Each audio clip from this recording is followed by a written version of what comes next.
Pada kesempatan kali ini kami akan membahas mengenai sejarah Timur Leng. Timur, dikenal juga dengan Amir Timur serta Timur Leng yang artinya Timur si Pincang, adalah penakluk serta penguasa Turki Mongol. Dia merupakan pendiri kekaisaran sekaligus dinasti Timurid di Persia serta Asia Tengah, dan keturunan terakhir kelompok penakluk nomaden. Dia terutama dikenal karena kekejamannya ketika menaklukkan India serta Rusia hingga Laut Mediterania, maupun cita rasanya akan seni. Pasukan Timur berasal dari berbagai etnis dan konon ditakuti mulai dari benua Asia, Afrika, hingga Eropa. Kampanye militernya diyakini memakan korban hingga 17 juta jiwa. Berikut merupakan biografi dari Raja Penakluk yang kekaisarannya nanti menjadi peletak dasar bagi Kekaisaran Bubuk Mesiu. Timur, yang berarti besi dalam bahasa Chagatai, diyakini lahir pada 9 April 1336 di Transosiana dekat Kes. Dia merupakan anggota Barlas, sebuah suku Mongol yang telah mengalami turkifikasi dalam berbagai aspek. Sang ayah, Taragai, adalah bangsawan rendah di sana. Saat kecil, Timur dan kelompoknya sering menyerbu para musafir dan mengincar barang yang mereka bawa, terutama ternak seperti domba maupun kuda. Sekitar 1363, diyakini Timur diserang ketika berusaha mencuri domba. Dia terkena anak panah di kaki serta tangan kanan, di mana dia kehilangan 2 jarinya. Sejarawan mempercayai luka yang diderita Timur itu kemudian mendapatkannya julukan Lame atau Leng oleh orang Eropa. Sekitar 1360, Timur memperoleh posisi sebagai komandan militer dengan pasukan yang kebanyakan merupakan anggota suku Turki. Dia terlibat dalam kampanye penyerangan di Transosiana dengan mengabdi kepada Kazakhan hingga dia menjadi Amir Transosiana. Setelah pembunuhan Kazakhan, posisi Amir Transosiana diperebutkan. Salah satunya oleh Han Chagatai Hanate Timur Tugluk Timur dari Kashgar. Awalnya, Timur dikirim untuk bernegosiasi. Namun, dia ternyata memutuskan memihak Tugluk dengan imbalan Transosiana. Tugluk kemudian mengangkat putranya Ilyas Hoja sebagai gubernur Transosiana dengan Timur dilantik sebagai menterinya. Fakta itu membuat Timur melarikan diri dan bergabung dengan Amir Husain yang merupakan cucu Kazakhan sekaligus kakak iparnya. Keduanya mengalahkan Ilyas Hoja pada 1364 dan memantapkan penaklukan atas Transosiana sekitar 2 tahun kemudian. Hubungan keduanya menjadi renggang setelah Husain tak melaksanakan perintah Timur untuk menghancurkan Ilyas Hoja di Tisnet. Pada 1370, Timur berbalik memerangi Husain dengan mengepungnya di Balkh berbekal orang-orang Husain yang memilih mendukungnya.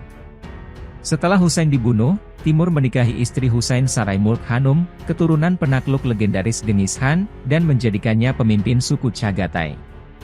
Berdasarkan tradisi Mongol, Timur tak bisa menggamit gelar Han, atau penguasa Mongol karena bukan keturunan langsung Genghis Khan. Jadi, dia menggunakan titel Amir yang berarti jenderal serta Guregen karena menikah dengan Sarai Mulk. Dia juga tidak bisa mendapatkan gelar khalifah karena predikat itu terbatas bagi kelompok Quraisy, suku dari Nabi Muhammad.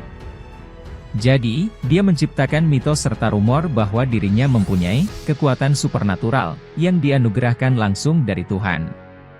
Selama 35 tahun berikutnya, Timur memperluas daerah kekuasaannya dengan ekspedisi militer dan memerangi wilayah lain. Dia tidak hanya mengonsolidasikan kekuasaan dengan menghancurkan musuhnya, namun juga mengincar daerah yang belum dijamah manusia. Penaklukannya di kawasan barat dan barat laut telah membawanya ke kawasan Laut Caspia, tepi Sungai Ural serta Sungai Volga. Kemudian kampanye militer ke selatan dan barat daya membawa Timur ke berbagai provinsi di Persia seperti Baghdad, Karbala, hingga Irak Utara. Salah satu musuh tangguh yang pernah dilawan Timur adalah keturunan lain Genghis Khan bernama Tohtamis yang pernah menjadi pengungsi. Sempat dilindungi Timur, Tohtamis menjadi penguasa utara Kipchak serta Golden Horde. Keduanya berebut pengaruh di Khwarizm dan Azerbaijan. Meski begitu, Timur masih mendukung Tohtamis ketika memerangi orang Rusia. Ada 1382, dia menghancurkan pasukan Muskovite dan membakar Moskwa. Salah satu kisah lain yang terkenal adalah ketika Timur melakukan penyerbuan ke Moskwa setelah mengalahkan Ryazan dan membekap Elets.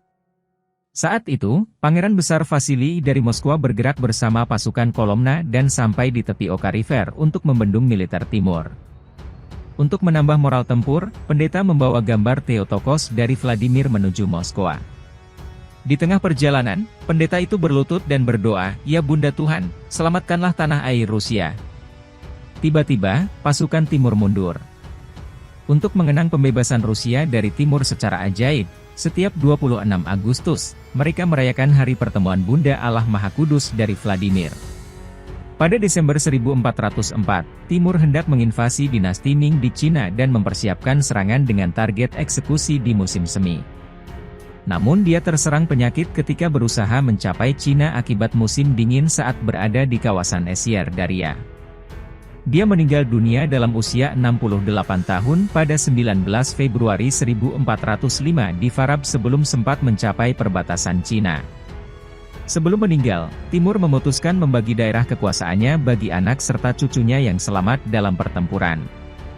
Jenazahnya kemudian dibalsem, dibaringkan dalam peti kayu eboni, dan dibawa ke Samarkand untuk dimakamkan di mausoleum yang kini bernama Guri Amir. Terima kasih sudah mengikuti video-video kami, jangan lupa share, like dan subscribe agar bisa selalu mengikuti update video kami.